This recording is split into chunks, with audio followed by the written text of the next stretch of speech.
If you're not careful, and you no-clip out of reality in the wrong areas, you'll end up in the backrooms, where it's nothing but the stink of old, moist carpet, the madness of mono yellow, the endless background noise of fluorescent lights at maximum hum buzz, and approximately 600 million square miles of randomly segmented empty rooms to be trapped in. God save you if you hear something wandering around nearby, because it sure as hell has heard you. On the 14th of May, in 2019, one of the most important pieces of media was posted onto 4chan, the backrooms. Now I'm sure you have all heard of the backrooms, and to a larger degree, liminal spaces before, especially nowadays. But for the general public that might not know, allow me to explain this concept of liminal space with an entry straight from Wikipedia. Liminal spaces are an internet aesthetic portraying empty or abandoned places that appear eerie, forlorn, and often surreal. Liminal spaces are often places of transition or a nostalgic appeal. With the success of the backrooms, the liminal space genre has skyrocketed in popularity, so why not go through the liminal spaces genre's impact on the internet up until now? So without further ado, let's get into it. Welcome to the liminal space.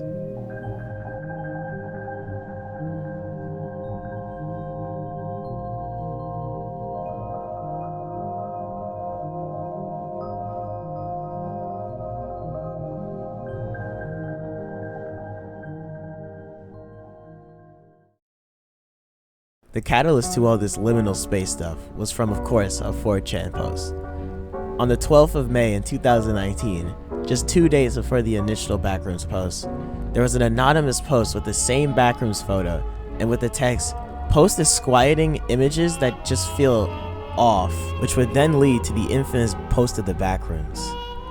Now, I always found liminal spaces fascinating because with most internet horror, there is usually some kind of entity or living threat. But liminal spaces accomplish a sense of fear without the need for any kind of living threat. In fact, that's what makes these spaces so unnerving. Just the lack of anything happening makes it so weird, for lack of a better word. It almost feels dreamlike. Like, for example, an empty mall. Usually a mall is bustling with people going about the various stores, but here it's just so empty. Now, like previously said, the initial backrooms post would skyrocket the popularity of the liminal space genre. More images would be shared around. Real or fake, these images caught the attention of the general people.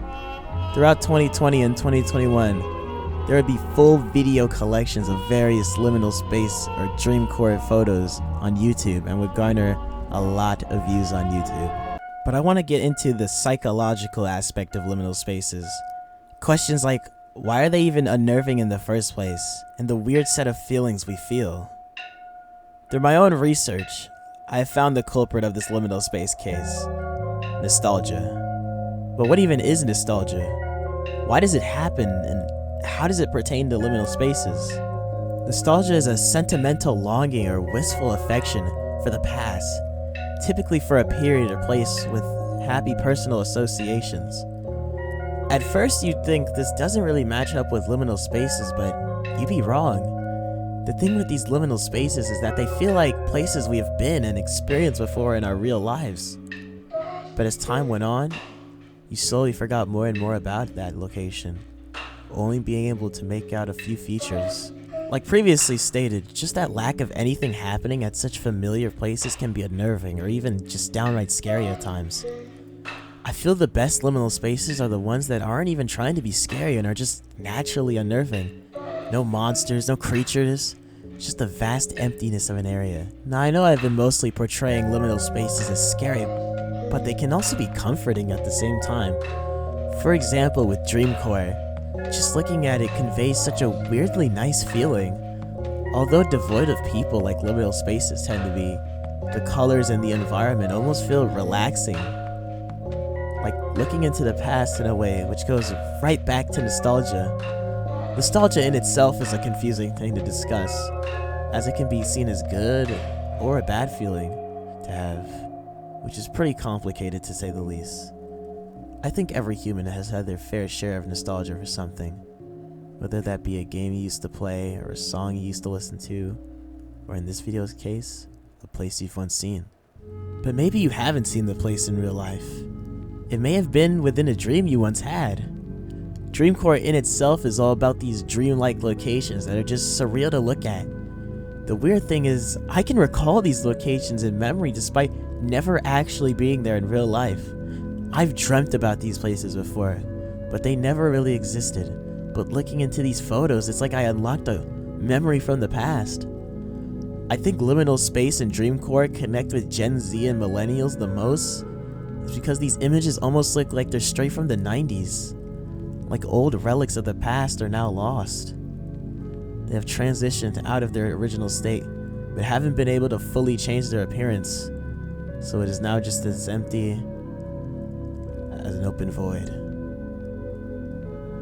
They still keep their old, outdated architecture and just stay in that weird middle ground. They become fully alienated from us, and now they're devoid of humans. It's truly fascinating. Now I could go on and on about this, but let's talk more about the backrooms, shall we? Now I don't want to go too deep into the backrooms, as that can be its own separate video, but I still want to talk about it at least briefly. Now liminal spaces and the backrooms had already been popular, but just last year, on January 7th, Kane Pixels would create a video that would skyrocket the popularity of liminal spaces. A video titled, The Backrooms, Found Footage. This video is unironically a masterpiece, and a great example of video horror. So for a quick recap of the video is set in the 90s and a kid no-clips into the familiar area, the backrooms. He is first walking around the empty halls until that walking turns into running when a monster is also within the area with him. As he runs through the halls, the monster stays right on him. At the end, he is ultimately captured, and the camera he is holding throughout the video falls back into the real world, onto the ground, ending the video. Now this isn't the only backrooms video Kane has made. He actually has a whole series, which I won't get into today, but regardless, it was easy to see why people really liked this video and took an interest in the backrooms and liminal space in general. Now initially I wasn't a fan of the monster being included in the video, as I felt like it kinda took away from what made the backrooms so scary in the first place, which was that lack of anything. Just the sheer fear of there being something was what made it so amazing. On top of the already amazing atmosphere created with the yellow walls and old carpet. But I now think it almost complements the backrooms a bit. Just the fact that there is something there trying to get you as you run through the halls, desperately trying to get away. Running through the infinite rooms that all look the exact same without knowing whether or not you'd accidentally run into the monster itself. Made the monster's inclusion pretty good, although I must say that the monster itself isn't that scary, and its design leaves a lot to be desired. But other than that, it was a remarkable video that sparked the popularity of liminal space as a whole, more than it already had been. Now this had a positive effect as it led to many backrooms games, ARGs, comics, and even a movie is being worked on as we speak from A24, which is wild to think about. A simple 4chan post is now being turned into a full-length movie. The power of the internet, I suppose. But that's not where the story ends. There is one thing to talk about. With all the attention the backrooms had been getting, it would meet its worst adversary that would sully the reputation of liminal space in its entirety. Children. Yeah, that's right. Dumb little babies would take an interest in the backrooms and liminal space. Now you might be asking yourself, how the hell did kids find out about the backrooms? And why did it even appeal to them in the first place? Empty, nostalgia-filled areas and landscapes doesn't sound like it would appeal to babies that can't even add numbers yet. But what if I told you the reasoning was very simple? You just put a bunch of random assortment of goofy, wacky, and zany characters and have them do silly things like dance and whatever. There would also be kid-centered YouTubers that would make content on the backrooms, which would expose it to even more young kids. It also doesn't help that there are a plethora of Roblox backroom games that continue to rot children's brains daily. Now, by no means am I against kids watching these kinds of things, because I'd be the biggest hypocrite, because I was glued to the screen of FNAF videos, and all sorts of things like dumb goo goo gaga baby shouldn't have been watching. But just like FNAF, Liminal Space got a bad reputation for something it really couldn't control. Dumb children doing dumb children things.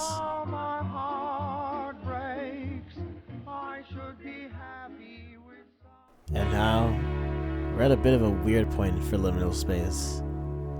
While I think people still enjoy it, others are definitely tired of it, which is understandable.